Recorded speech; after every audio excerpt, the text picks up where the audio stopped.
What makes successful entrepreneurs different from the rest of us?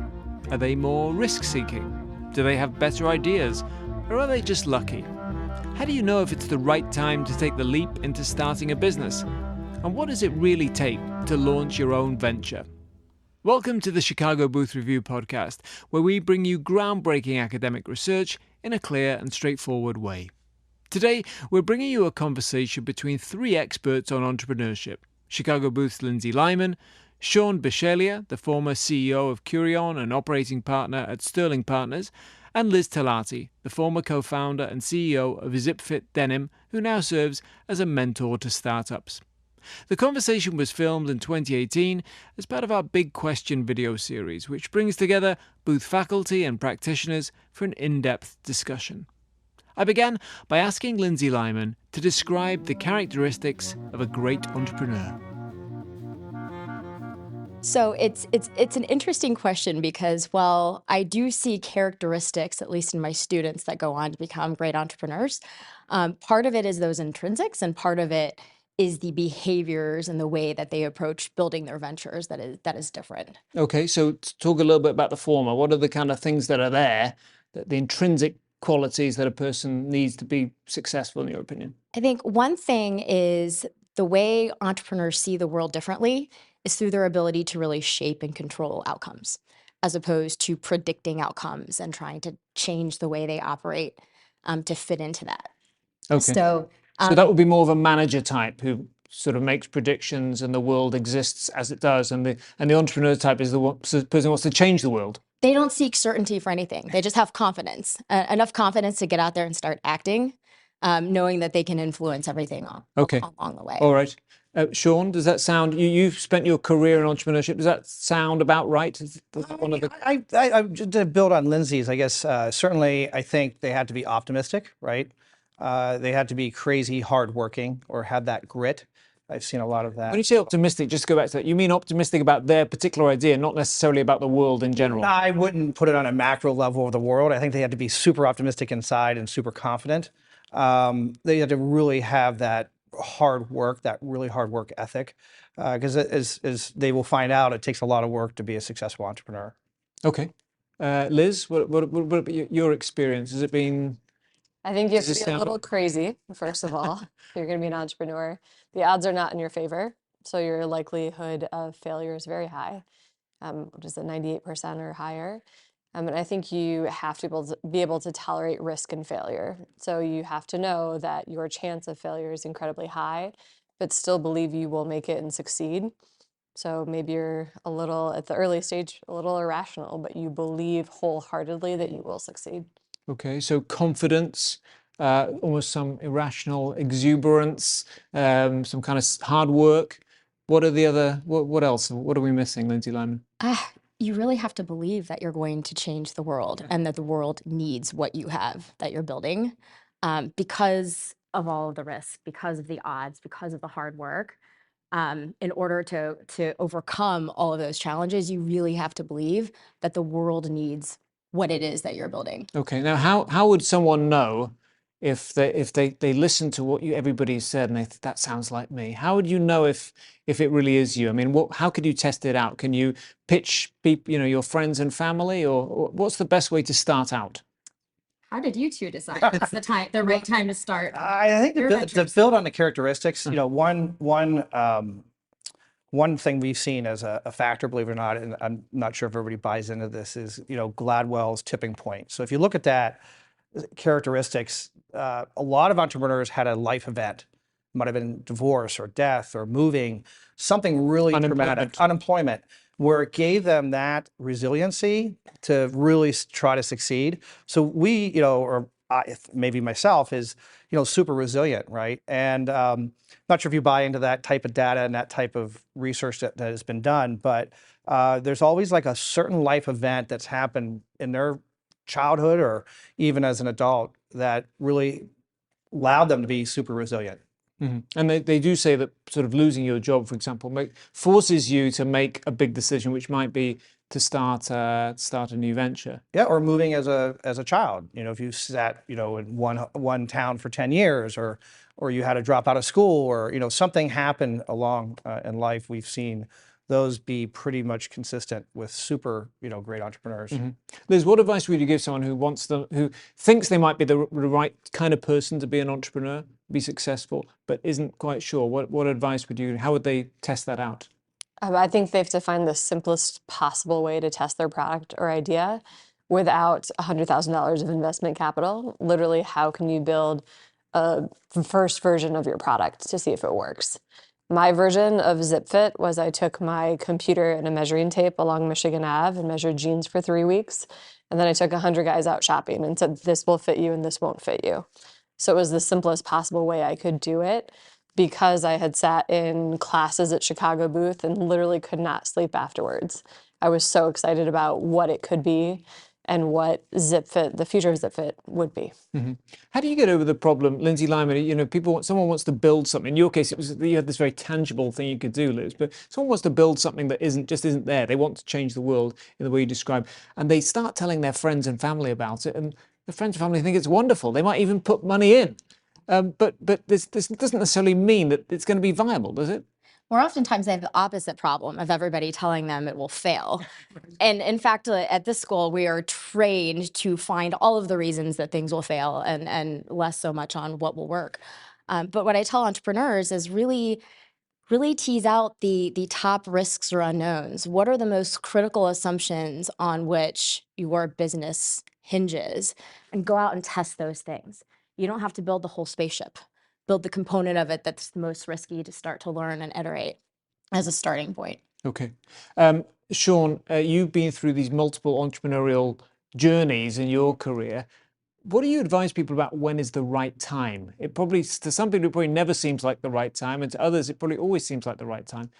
Can you give us some guidance? Yeah, I don't know when there is a right time. I mean, I was 15 when I had my first company. I was in high school.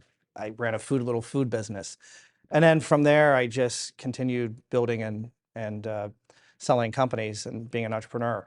So I can't say it's an age, and I can't say it has anything to do with an internal satisfaction. I think a lot of people want to be an entrepreneur because they're not internally satisfied with their current job, or they're just might be in a wrong career path. Doesn't mean that they should be an entrepreneur. So I think it's going to go back to what we've been talking about earlier, which is if they have an idea, it might change their world or just might be super passionate about it, that might be the time to try to be an entrepreneur. Okay, you mean regardless of kind of the macroeconomic conditions or the stage of life the person is at? Yeah, I mean, I don't know if you could be 16 or 66, right? I mean, there's a lot of case histories around, fabulously successful entrepreneurs. So I don't think there's a age, bottom or top, but I think it has to do with that internal passion. I also think that, you go back to some of the characteristics, it's almost an internal calling to be an entrepreneur, right? Because we may talk about this later about, is it a learned or not? And I think just that inside passion is super helpful. Going back to timing, it was interesting that you raised that. If you look at success rates of companies, and there's a lot of data that tracks how many companies, new ventures are in business 2, 4, 7 years, et cetera, that curve looks very similar whether companies were launched during a recessionary time or a boom economy.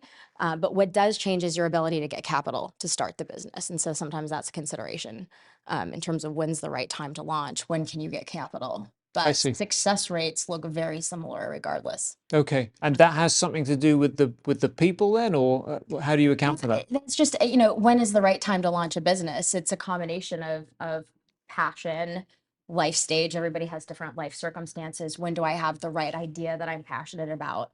But oftentimes practical considerations come into it. Can I actually fund the venture? Right. Is this the right time to do that? Right. But Sean mentioned, for example, that people, if they're dissatisfied with their job or even lose their job, they're more likely perhaps to take the leap. Is that then a bad sign? Should you do it when you're actually happy and perfectly comfortable, because then it's really the right thing to do? I think that's a personal question, but it is interesting. You raised kind of the point of necessity-driven entrepreneurship versus opportunity-driven entrepreneurship. And if you look globally, the US actually has one of the lower entrepreneurial rates of countries across the world, you see a lot more entrepreneurship in emerging economies for that reason, right? Right, people just creating their own jobs. They don't Right, have any other options. right. And so entrepreneurship here is in the US at least is a lot more opportunity driven, but the necessity driven entrepreneurship does come into play in a lot of those life events. I suppose the flip side of that is that everybody in the United States who starts a venture believes that eventually they'll be, fabulously successful. Whereas most of the people you're talking about, so it's more like a subsistence business, right? Yeah. Around the world. Liz, you started your company when you were an MBA student. That was presumably a good time to do it. I mean, what would you advise someone who's been through, their career and comes later on and has an idea, but isn't sure if it's the right time to start a new career? What would you advise people? Yeah, probably the thing that most people don't want to talk about, but should, is to make sure they're financially okay going into it. Because there is a long period of time where you have no salary. And it's always longer than you plan on it being, especially if it's your first venture, because very few people will back you. So I always say, make sure you're comfortable, even more comfortable than you should be going into it. Because if the world was full of entrepreneurs and that's all there was, it would fall apart. So I'm always big that we need a balance of both sides of entrepreneurs, those who want to work with an early stage company, and then those who are in corporate America. So I think we need all of them, and there's nothing wrong if entrepreneurship is not the right path for you. Absolutely nothing wrong. ZipFit would not be where it is today if everyone was a pure entrepreneur. So I'm very thankful to have the different phases of people sort of going through that life cycle. Okay, for someone who's preparing to take this leap and start their own venture, they're doing a lot of research, collecting a lot of data, maybe doing market studies, creating a minimal viable product or whatever. How do you know when you've done enough research and then you just need to get on with it? Because some people might have the tendency to do more and more research, or conversely not to do enough. Sean, what are your thoughts on that? I like her going down Michigan Avenue and that kind of research.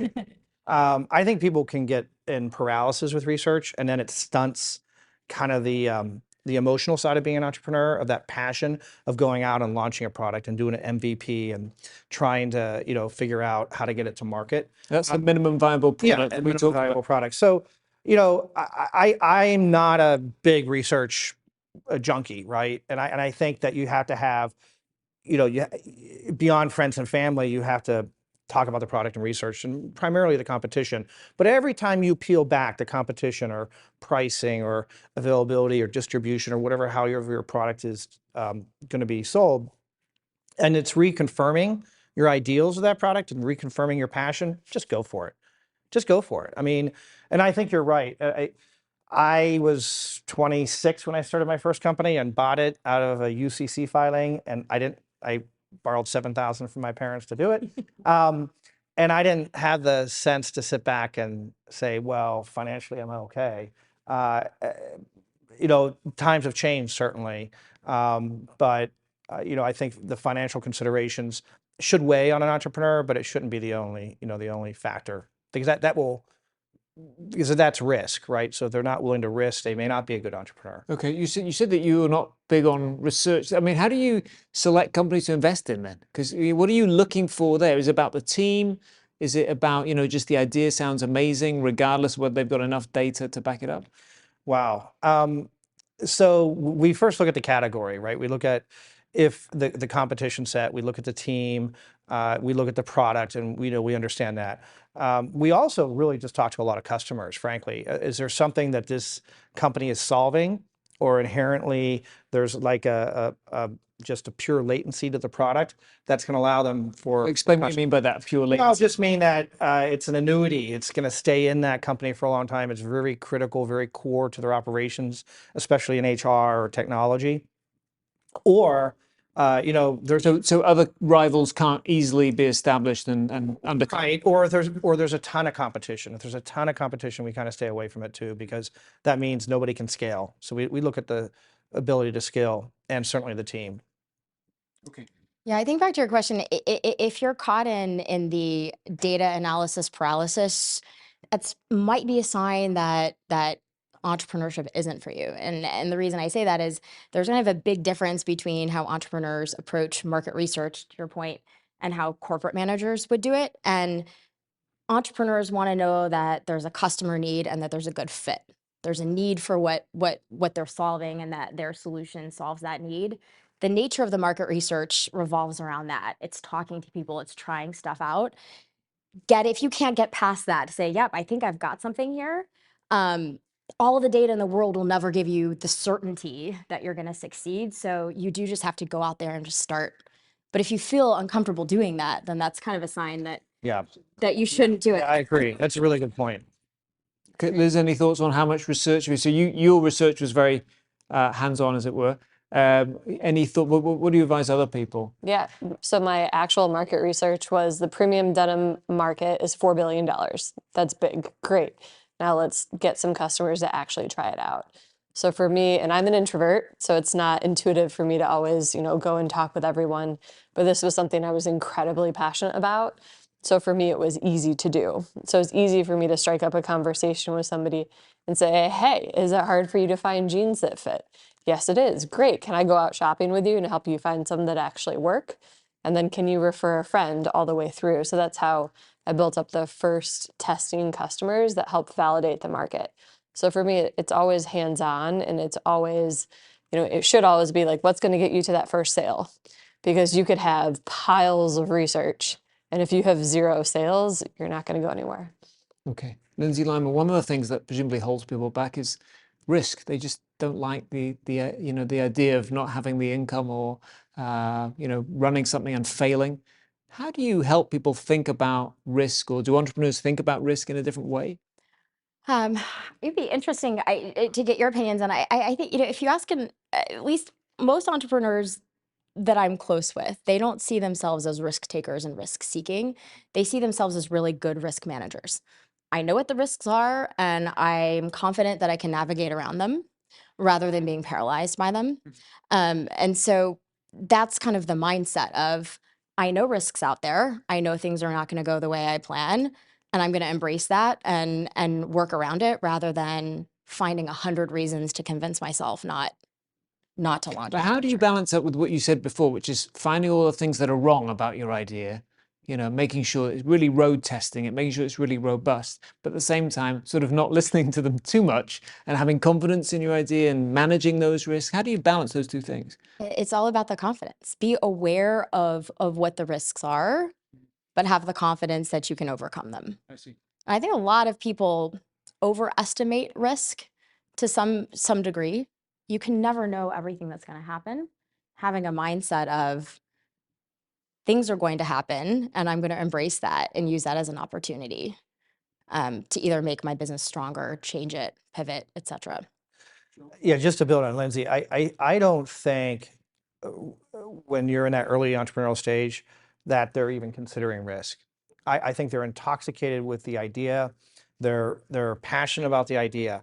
Is that a time when they should consider risk? No, I think just let it roll, because then later, after revenue comes in and you build a sizable business, or you start hiring people and you have costs and expenses, then they start thinking about risk. They internalize it. They think about risk, about not being successful, about not selling enough, not about making payroll. And so they start internalizing those risks very rapidly at monumental amounts of time every day. So I think in the beginning, they're not thinking about risk. They rationalize it because they're intoxicated with the idea, and then they just go. And then I think they start internalizing the risk later, after they start getting revenue and hiring people and having budgets. Okay, but then it's productive to have to think about risk at that stage? I'm going to turn that over to you.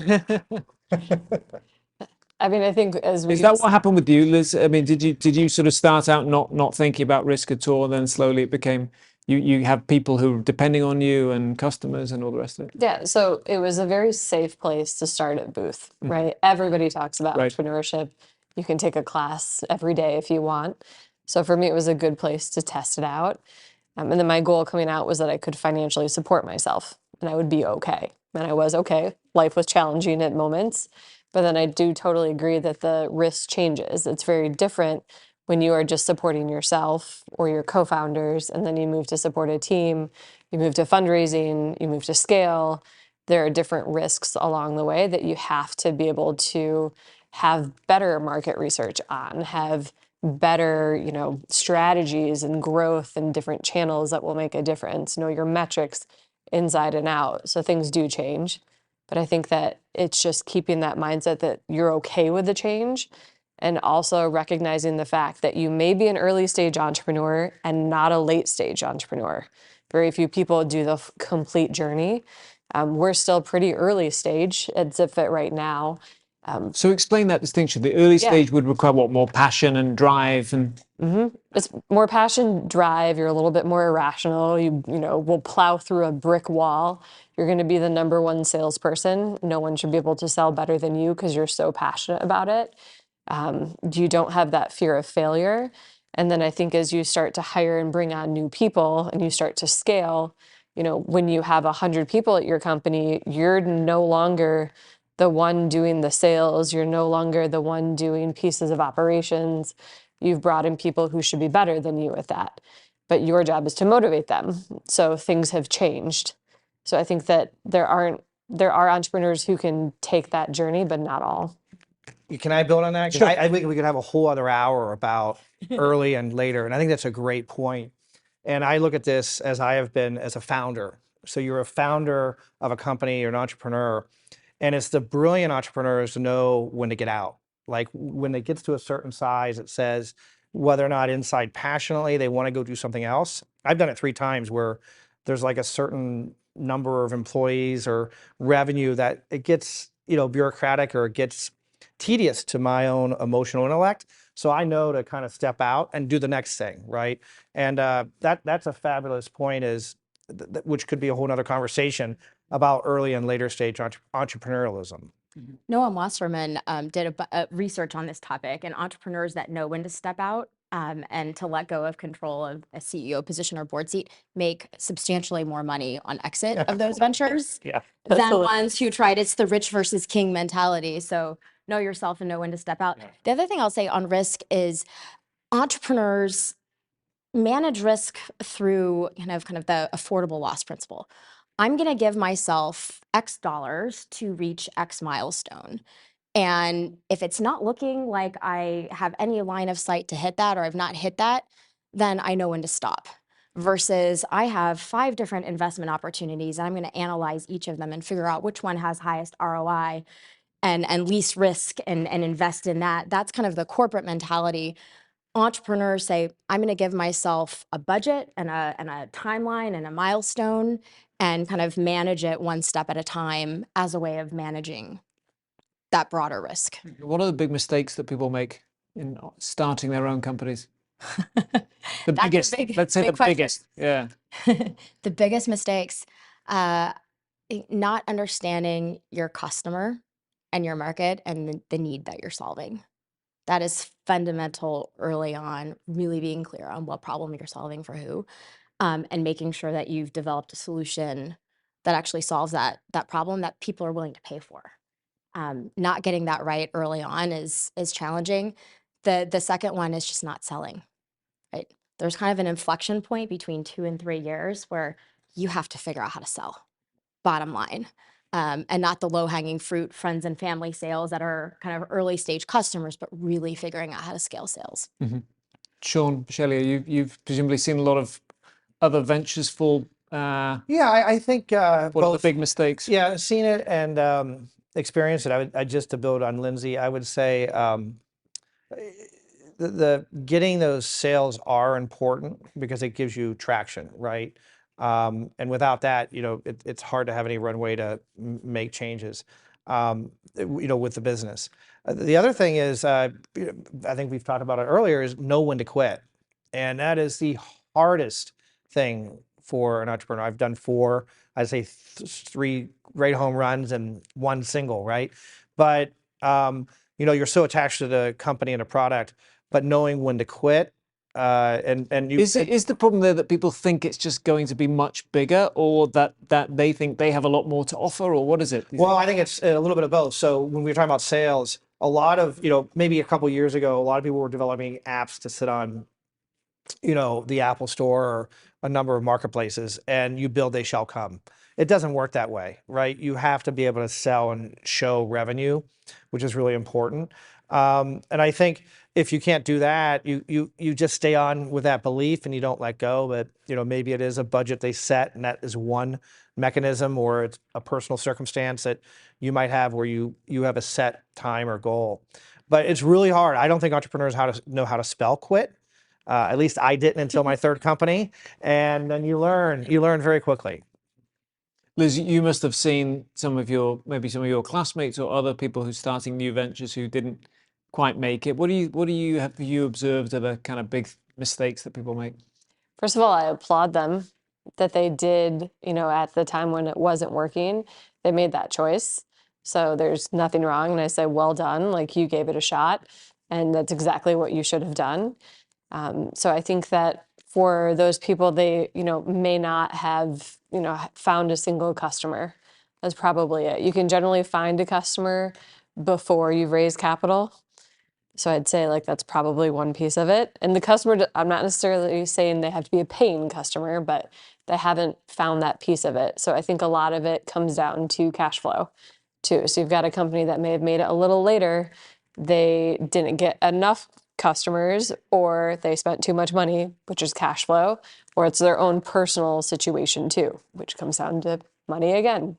So I think that a lot of those pieces tie together, and I don't know if every person had the same experience, but I'd say it's usually tied to top or bottom line. Okay, Sean, I wanted to ask you, you've had a good career. What do you think has changed in entrepreneurship over the past few decades? Yeah. And what hasn't changed? Great question. What hasn't changed is a question we haven't talked about yet, which is, are you born with it or can you teach it? So I'd like to get to that point. Talk about it, please. Because I think that's been an ongoing debate for 30 years. But as you think about the question, like what's changed is a lot. I mean, the way you raise money, the way you test a product, the way you, build a culture, the way you, get mentorship, right? So there's a lot of things that have changed. But I'm of the opinion that change and that availability that makes it so much more frequent is causing maybe too much entrepreneurialism, right? Because it's too easy at times to feel or think that you're going to become an entrepreneur because the technology has allowed it, opened up to crowd raising, to all kinds of things that never existed, I guess, 30 years ago when I did my first company, right? So that has changed a lot, but there's also an effect of that where we might be seeing too many entrepreneurs because it's so much easier with the technology. Okay, so I know you wanted to talk about what hasn't changed, and that was... geez, well, I guess what hasn't changed is really where we started the conversation, which is the characteristics of an entrepreneur, of having a really high risk threshold, of kind of having that passion or having that just, complete all in about a product or a service. And also really, I keep on using the word intoxicated, maybe that's the wrong word, but certainly being very passionate about your product. So that hasn't changed for hundreds of years, right? From whether or not when the first entrepreneur, then to now. I think what has changed though is a bit of, I'm not trying to be super negative, but false expectations, right? Because now, you can take an entrepreneur class anywhere. Most colleges and universities, we spend a lot of time in higher ed, and we see a lot of colleges and universities offer for undergrads a lot of entrepreneurial courses. Then you have the technology. So it makes it super easy, which makes you feel super invincible, and it makes you feel like somewhat I can be an entrepreneur. And you can build an application very quickly. And people will come, right? So, or they won't come. Or they won't come. That's usually realistically they won't come. Right. Yeah. Okay. Lindsey, Lyman. So you're in the educating entrepreneurs business. So how do you think about that? That it's easier in a way to build, particularly a technology type, company. How do people know if it's going to work? I would say, well, it's easier to build the product, but it's not necessarily easier to build the company. People have a false sense of, if I build something, then I can be an entrepreneur. Well, an entrepreneur is building the company surrounding the product. So building the company hasn't gotten easier. Maybe building the app has gotten a little bit easier. But in terms of, teachable traits versus born with it characteristics, there are certain characteristics that you are born with. We've talked about a lot of them that that drive, that, motivation, the tolerance for risk, the just relentless resilience, and being able to push through. Those are things you can't really teach, just like you can't teach somebody how to be tall if they want to be a basketball player.